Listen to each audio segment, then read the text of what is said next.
Garden Life, a cozy simulator on the Nintendo Switch, is a technical disaster of a port. It sets the scene immediately, as you go from a beautiful loading screen, a capture presumably taken from the PC version, into a blurry, chugging mess that only gets worse as your garden expands. The frame rate often dropped to single digits, and I would argue it became unplayable. Not that Nintendo or their archaic refund policy would care.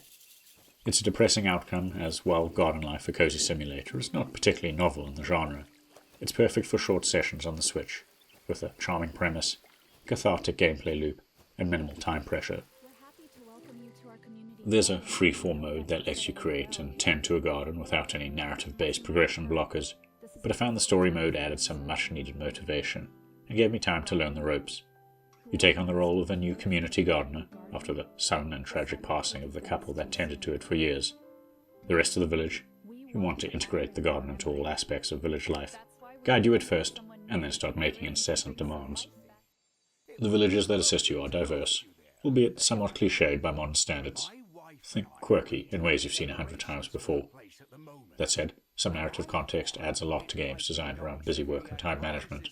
There's a wedding planner planning their own wedding, a grieving sister establishing a memorial, an elderly nature-loving gym owner, another event planner, an eccentric grandmotherly shop owner, and even the ghost of the former gardener, hoping you'll complete her unfulfilled wish list to grant her peace. In gameplay terms, that means you're going through a daily routine while fulfilling both mandatory and optional tasks. Story-related tasks slowly expand your garden space as you restore a greenhouse and unlock new facilities in the village square, like a stall to sell excess plant materials and a memorial exhibition.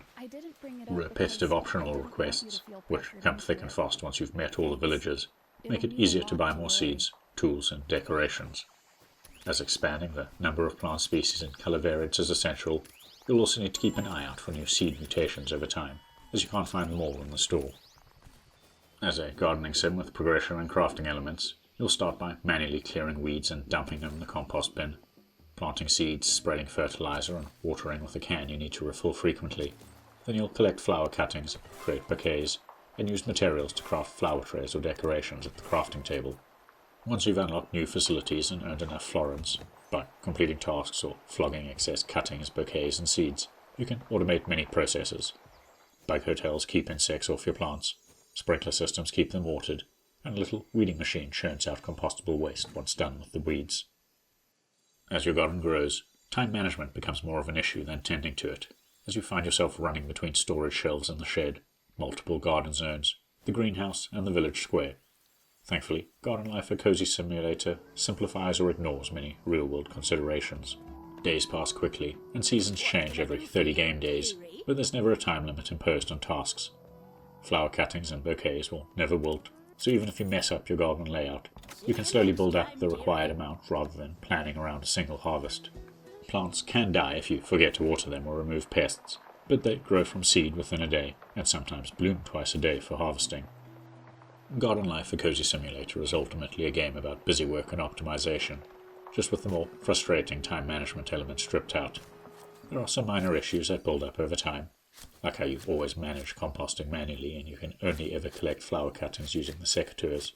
But the brisk pacing and ability to progress days with negligible consequences make them easier to gloss over. Or at least they would have been if the basic gardening tasks were not impacted by the ever-worsening technical performance on the Nintendo Switch.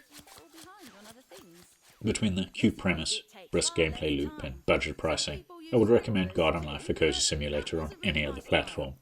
On the Nintendo Switch, you get dynamic resolution scaling that turns some scenes into smeared oil paintings. The plants can look great up close, useful for learning how to identify some common species, but they switch to 2D sprites within a few meters, sprites that don't even accurately reflect the state of the plant. Then there's the frame rate that chugs so hard, I found the optimal way to harvest flower cuttings was to stand over them, aim the camera at the floor, and mash the action button while wriggling around the thumbstick. I'm sure some will accept trading performance for portability, but it's a real shame the best platform to play Garden Life, a cozy simulator on, is the most compromised. If you've got this far, please consider giving the video a like and maybe subscribing to our channel as it helps us grow.